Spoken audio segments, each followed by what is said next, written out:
Welcome to Samba Samba. Enjoy the video.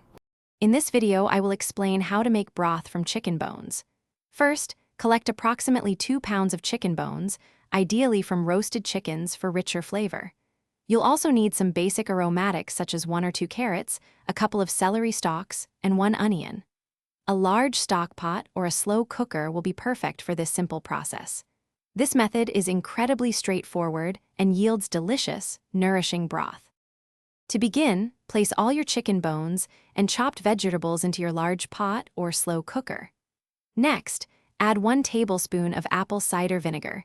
This helps extract minerals from the bones.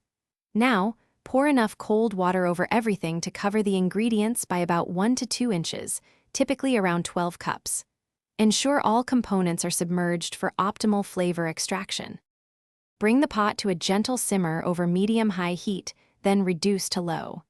As it heats, you might see some foam rise. Simply skim this off with a spoon.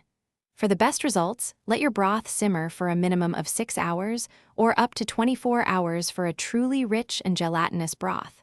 The longer it cooks, the more flavor develops. Once your broth has simmered sufficiently, carefully strain it through a fine mesh sieve or cheesecloth into clean containers.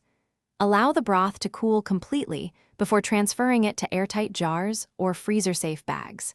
It will keep fresh in the refrigerator for up to 5 days, or you can freeze it for several months.